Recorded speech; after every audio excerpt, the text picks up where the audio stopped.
ఓం గం గణపతియే నమః. స్వర్ణలక్ష్మి నమస్తే అస్తు. పరబ్రహ్మ స్వరూపిణి రాజ్యం దేహి ధనం దేహి సర్వకామాంచ దేహి మే. స్వర్ణలక్ష్మి అమ్మవారు ప్రతి ఒక్కళ్ళకి చక్కగా బ్రహ్మతత్వాన్ని, తద్వారా ప్రతి ఒక్కళ్ళు ప్రతి నిమిషం సంతోషంగా, హ్యాపీగా, ఉత్సాహంగా ఉండాలని చెప్పేసి అమ్మవారి యొక్క కృపా కటాక్షం ప్రతి ఒక్కళ్ళ మీద ఉండాలని చెప్పేసి మనం కోరుకుందాం, అమ్మవారిని ప్రార్థిద్దాం. అంతేకాకుండా ప్రతి ఒక్కళ్ళకి కూడాను రాజ్యం దేహి అమ్మవారు ఒక అథారిటీని, ఒక పవర్ని, ఒక స్టేటస్ని, ఒక దర్పాన్ని ప్రతి ఒక్కళ్ళకి ఇవ్వాలని చెప్పేసి కోరుకుంటూ, దీనితో పాటుగా ధన సమృద్ధి, ధనం అనేది ప్రతి ఒక్కళ్ళకి ఉండాలని, చక్కగా వాళ్ళ ఇంటి నిండా బ్యాంక్ అకౌంట్ నిండా ఎక్కడ పెట్టినా ధనం ఉండాలని, ప్రతి ఒక్కళ్ళకి ధనం లేదు అన్న ఒక ఫీలింగ్ అనేది వాళ్ళకి రాకుండా సమృద్ధిగా ధనం ఉండాలని చెప్పేసి అమ్మవారిని ప్రార్థిస్తూ, దీనితో పాటు సర్వకామాంచ దేహిమి అంటే మన మనసులోకి వచ్చిన ప్రతి కోరిక కూడా అమ్మవారి తక్షణమే నెరవేర్చాలి. ఈ విధంగా అమ్మవారి యొక్క కృపా కటాక్షం మన మీద ఉండాలి. 12 రాసుల వారు కూడా చక్కగా అభివృద్ధి జరిగి ఎంతో ఉత్సాహంగా ఉన్నతంగా ఎదగాలని చెప్పేసి మనం కోరుకుందాం. ఇప్పుడు మనం జూన్ మంత్ యొక్క రాశి ఫలాలు చెప్పుకుందాం. జూన్ మంత్ రాశి ఫలాలు చెప్పుకుంటే ఈ జూన్ మాసంలో మనకి 2-3 రకాల విశిష్టతలు ఉన్నాయండి, అవి తెలుసుకుందాం. ఫస్ట్ ఈ జూన్ మంత్ మనకి అధిక జ్యేష్ఠ మాస పౌర్ణమితో స్టార్ట్ అయ్యి నిజ జ్యేష్ఠ మాసం పౌర్ణమితో ఎండ్ అయిపోతుందని మీరు గమనించాలి.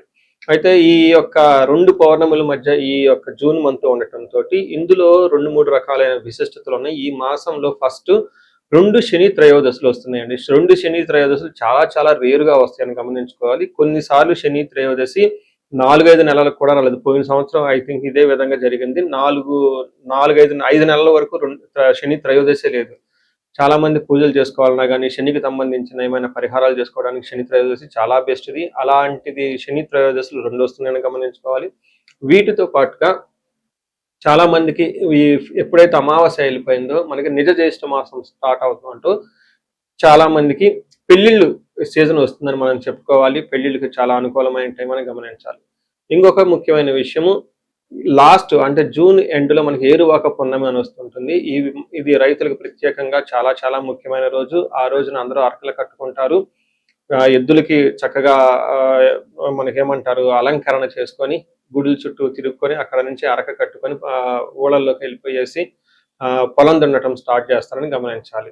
సో ఇది కూడాను ఇప్పటికి కూడాను ఇది మనకి ఎప్పటి నుంచో ఉన్న ఒక సనాతన ధర్మంలో భాగంగా ఎద్దులను పూజ చేయటం, వాటిని నందీశ్వరులుగా భావించుకోవటం, గుడుల చుట్టూ 3 రౌండ్లు తిప్పుకోవటం, భజనలు పెట్టుకోవటం, దండారా వేయటం, ఈ పనులను చేస్తూ ఉంటారు. ఒక ఉత్సాహంగా టోటల్ విలేజెస్ కూడా చాలా చక్కటి వాతావరణంలో ఇవన్నీ జరుపుకుంటూ ఉంటారని గమనించాలి.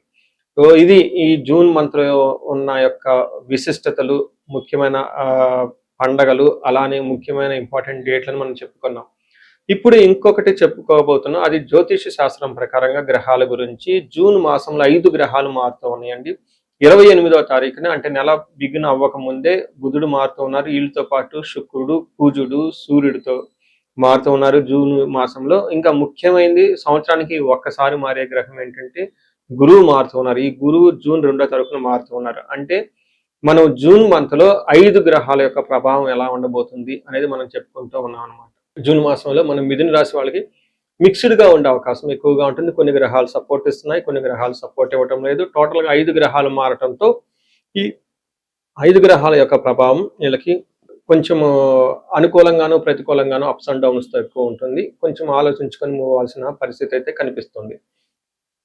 ఇందులో భాగంగా ఇందులో ఉన్న నక్షత్రాలు చూస్తే మనం మృగశిర 2, 3, 4 పాదాలు, ఆరుద్ర 1, 2, 3, 4 పాదాలు, పునర్వసు 1, 2, 3 పాదాలు అంతా కూడా ఇందులో ఉంటాయని గమనించాలి. పేరు బలం ప్రకారం చూసుకుంటే కా, కీ, కు, ఖం, జ్ఞ, ఖా, కో, హా అన్న లెటర్స్ అంతా ఈ రాశిలో వాళ్ళు ఉంటారు. గ్రహాలు మారటంతో ఈ మారిన గ్రహాలు చూసుకుంటే సూర్యుడి వల్ల వీళ్ళకి స్థాన నాశనం, అంటే మనకు ఉన్న ఉద్యోగంలో కొంచెం ఛాలెంజింగ్ ఉండే అవకాశం ఎక్కువగా ఉంటుంది. కుజుని వల్ల భూలాభము, ధనలాభము, రియల్ ఎస్టేట్ వాళ్ళకి కలిసి వచ్చే అవకాశం ఎక్కువగా ఉంటుంది. బుధుని వల్ల అర్ధక్షయం అంటే ధనాన్ని కోల్పోయే అవకాశం ఉంటుంది. బట్ అగైన్ శుక్రుడు 2వ స్థానంలో ఉండటంతో చక్కగా విత్త సిద్ధి, కుటుంబ స్థానానికి సంబంధించిన వ్యవహారాలన్నీ బాగుంటుంది. ఫైనాన్షియల్గా ధనం కూడబెట్టుకోవడానికి కూడా అనుకూలంగా ఉంటుందని గమనించాలి.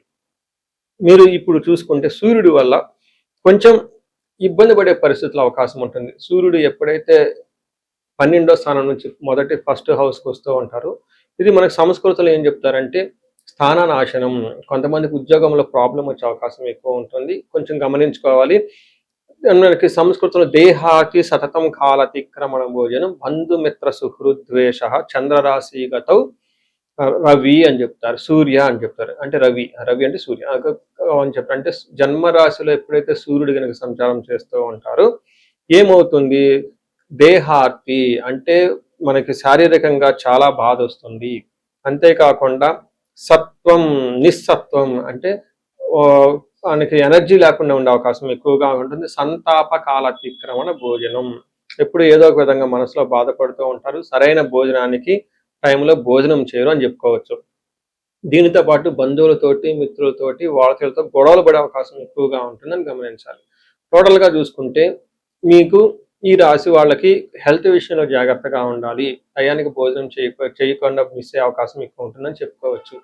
ఇంకా కొన్ని క్లాసికల్ టెక్స్ట్ ప్రకారం ఏం చెప్తారంటే సూర్యుడు జన్మరాశిలో ప్రవేశించేటప్పుడు వాళ్ళకి చాలా మందికి హార్ట్ అటాక్లు వచ్చే అవకాశం ఎక్కువగా ఉంటుంది.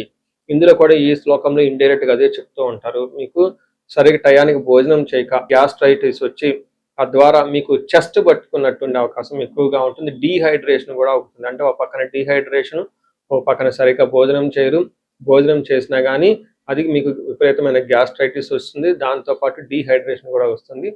జనరల్గా ఇది ఒక కారణం హార్ట్ అటాక్ రావడానికి అని మనకు చెప్తూ ఉంటారు. ఈవెన్ కూడా మెడిసిన్ సైన్స్ లో కూడా అది చెప్తూ ఉంటారు, ఒక కీ ఫ్యాక్టర్ అని చెప్తూ ఉంటారు. ఎవరైతే స్టంట్స్ చేసుకున్నారో కొంచెము చెస్ట్ కి సంబంధించి కొట్టుకున్నట్లు ఎప్పుడైనా అనిపిస్తే ఇమ్మీడియట్లీగా మీరు చక్కగా నెగ్లెక్ట్ చేయకుండా డాక్టర్ సంప్రదించాలని చెప్పేసి నేను కోరుకుంటున్నాను. దీంతో భాగంగా టయానికి భోజనం చేస్తూ చక్కగా ఇంట్లో ఉంటూ డీహైడ్రేషన్ లేకుండా టైం టు టైం చక్కగా మీల్స్, లిక్విడ్ ఫుడ్స్, ఎక్కువ జ్యూస్లు తీసుకొని ఆరోగ్యం జాగ్రత్తగా కాపాడుకోవాలని గమనిస్తున్నాను. అయితే ఒక ముఖ్యమైన విషయం, సూపర్ విషయం ఏంటంటే సూర్యుడు మిమ్మల్ని ఇబ్బంది పెడుతూ ఉన్నా కానీ కుజుడు మీకు 11వ స్థానంలో ఉండి విశేషమైన లాభాన్ని తీసుకొని వస్తున్నారని గమనించాలి. ఏ ప్రకారంగా వీళ్ళకి ఆరోగ్యం బాగుంటుంది. మనకి సంస్కృతంలో ఫస్ట్ శ్లోకం చూద్దాం, మహర్షులు చెప్పిన శ్లోకం. దాని తర్వాత మనకి రియల్ టైంలో ఎలా ఉంటుందో కూడా మీకు చెప్తాను. ఆరోగ్యార్థలాభం చ సంతోష వస్త్రలాభకృత్ యత్న కార్యానుకూలత్వం ఏకాదశి గతే భౌమ అని చెప్తారు, కుజే అని చెప్తారు. అంటే కుజుడు 11వ స్థానంలో ఉంటే ఏమవుతుందంట, ఆరోగ్యం బాగుంటుంది, అర్ధలాభం ధన ప్రకారంగా లాభ ప్రకారం ఉంటుంది, సంతోషంగా ఉంటారు, వస్త్రలాభకృత్ అంటే వస్త్రాలు అవన్నీ కొట్టుకునే అవకాశం ఉంటుంది, షాపింగ్ చేస్తారు, జ్యువెలరీ కొనుక్కుంటారు, రియల్ ఎస్టేట్ వాళ్ళకి చాలా అనుకూలంగా ఉంటుంది చెప్పుకోవచ్చు. యత్న కార్యానుకూలత్వం, ధైర్యం అంటే వీళ్ళకి ఏదైనా పని చేస్తే అందులో ఆ పనికి తగిన విధంగా మంచి రిజల్ట్ ఉంటుంది, ధైర్యంగా ఉంటారు, శత్రువుల మీద ఆధిక్యత ప్రదర్శిస్తూ ఉంటారు, సర్వ రోగాల నుంచి విముక్తి వస్తుంది, ముఖ్యంగా ఇష్టమైన వస్తువులు కొనుక్కుంటూ ఉంటారని చెప్పుకోవచ్చు. అయితే ధన ప్రవాహం, ధన సక్సెస్ వస్తూనే అనుకోని విధంగా కొన్ని సందర్భాల్లో మీరు ఇవ్వాల్సిన ధనం కంటే ఎక్కువగా ఇచ్చే అవకాశం ఎక్కువగా ఉంటుంది. కొన్ని ట్రాన్సాక్షన్స్ లో మీకు లాభం రాకుండా ఉండే అవకాశం కూడా ఉంటుంది. సో చూశారు కదండి, పర్టికులర్గా రియల్ ఎస్టేట్ వాళ్ళు ఎవరైతే ఉన్నారో వచ్చే ఒక 45 డేస్ వీళ్ళకి చాలా బెస్ట్ టైం, బెస్ట్ పీరియడ్ అని మీరు గమనించుకోవాలి. తర్వాత శుక్రుడు చూసుకుంటే వీళ్ళకి అగైన్ 2వ స్థానంలో శుక్రుడు ఉండటం వల్ల కుటుంబానికి సంబంధించి, మాట్లాడటానికి సంబంధించి అన్ని విషయాల్లోనూ బాగుంటుంది అని మీరు గమనించాలి. ఇక్కడ ఏమవుతుంది, కుటుంబ సౌఖ్యం, ఆరోగ్యం, స్త్రీ సల్లాభం, యశత్కరం, దేహ సౌఖ్యం, వస్త్రలాభం, ద్వితీయ స్థానగే భృగు అని చెప్తారు. అంటే 2వ స్థానంలో, జన్మరాశి నుంచి 2వ స్థానంలో ఎప్పుడైతే శుక్రుడు ఉంటారో కుటుంబం అంతా సౌఖ్యంగా ఉంటుంది, ఆరోగ్యం బాగుంటుంది, స్త్రీ సల్లాభో యశత్కరం అంటే కీర్తి ప్రతిష్టలు ఎక్కువగా ఉంటుంది, స్త్రీలతో చక్కగా ఏమైనా భేదాభిప్రాయాలు ఉంటే అవన్నీ తొలగిపోతూ ఉంటుంది, వాళ్ళ నుంచి మంచి సపోర్ట్ వస్తుంది. ఇన్ కేస్ లేడీస్ అయితే మీకు జెంట్స్ నుంచి ఏమైనా విభేదాలు ఉంటే అవన్నీ తొలగిపోయి మంచి సపోర్ట్ వస్తుంది. దేహ సౌఖ్యం, వస్త్రలాభం చక్కగా మంచి ఫ్యాషన్గా, డిజైన్గా, బ్యూటిఫుల్గా ఉండే బట్టలన్నీ వేసుకుంటూ ఉంటారు, హ్యాండ్సమ్గా ఉంటారు, దేహ సౌఖ్యం, శరీరం అంతా కంఫర్టబుల్గా ఉంటుందని చెప్పుకోవచ్చు. అయితే టయానికి మంచి ఫుడ్ కూడా తింటూ చక్కగా ఉంటారని తెలుసుకోవాలి. అయితే మీకు పరిహారాలు చూసుకుంటే రాసి వాళ్ళు ఇండివిజువల్ పరిహారాలు చూస్తే ఇందులో సూర్యుడు మీకు ఫస్ట్ హౌస్ లో ఉండటంతో సూర్యుడికి ఆర్ఘ్యం ఇవ్వటం చాలా ఇంపార్టెంట్, సూర్య అష్టకం చదవటం ఇంపార్టెంట్, సూర్యుడికి సూర్య నమస్కారం చేయటం చాలా చాలా ఇంపార్టెంట్. ఇలా సూర్య భగవానుడికి సంబంధించిన ఏదైనా కనుక ఉపాసన చేస్తే కొన్ని రోజులు మంత్రం చేస్తే చాలా బాగుంటుంది. డే టు డే లైఫ్ లో చూసుకుంటే మనకి ఫాదర్లీ ఫిగర్ల వంటి వాళ్ళని, పెద్దవాళ్ళని, ఆఫీస్‌లో బాస్‌లు, మేనేజర్ లాంటి వాళ్ళు ఎవరైనా ఉంటే వాళ్ళ యొక్క ఆశీస్సులు తీసుకోవటం, వాళ్ళ చేత చక్కగా మంచి అంటే వాళ్ళకి కోపం కలిగించే విధంగా ఉండకుండా వాళ్ళకేదైనా చక్కగా బట్టలు పెట్టడం, ఏదైనా గిఫ్ట్‌లు ఇవ్వటం, వాళ్ళ నుంచి చక్కగా హ్యాపీగా ఉండే వాళ్ళ యొక్క స్వీట్‌గా వాళ్ళ యొక్క విషెస్ తీసుకుంటే చాలా బాగుంటుందని గమనించాలి.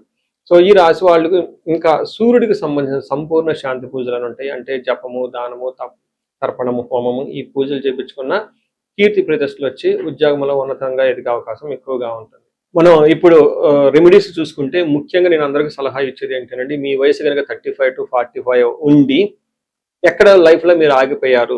ఇప్పటిదాకా గ్రోత్ ఉండి, చక్కగా ఒక మేనేజర్ పొజిషన్‌లో ఉండి, ఉన్నతంగా ఉండి, కానీ లైఫ్ ఇప్పుడనేది మీకు ఛాలెంజింగ్‌గా ఉంది. దీన్ని మనం జనరల్‌గా మిడ్ లైఫ్ క్రైసిస్ అని చెప్తూ ఉంటారు చాలామంది. బట్ జ్యోతిష శాస్త్రంలో మిడ్ లైఫ్ క్రైసిస్ ఎందుకు వస్తుందనేదాన్ని చాలా చక్కగా వివరించడం జరిగింది. ఆ టైంలో మీకు శాపాలనేవి యాక్టివేట్ అవుతూ ఉంటుంది. ఆ టైంలో మీకు గ్రహ దోషాలని ఉంటాయి. ఈ గ్రహ దోషాలు కూడా మీకు యాక్టివేట్ అవుతూ ఉంటాయి. ఇది ఒక్కసారి మీరు ఇన్ కేస్ మీ ఏజ్ గనుక అలా ఉండి ఇప్పటిదాకా బాగుండి మధ్యలో మేము లైఫ్‌లో స్ట్రక్ అయిపోయాము. గ్రోత్ లేదు, డైరెక్షన్ లేదు, సరిగ్గా ఇంప్రూవ్‌మెంట్ లేదు, రిలేషన్‌షిప్స్‌లో ప్రాబ్లమ్స్ వస్తూ ఉన్నాయి.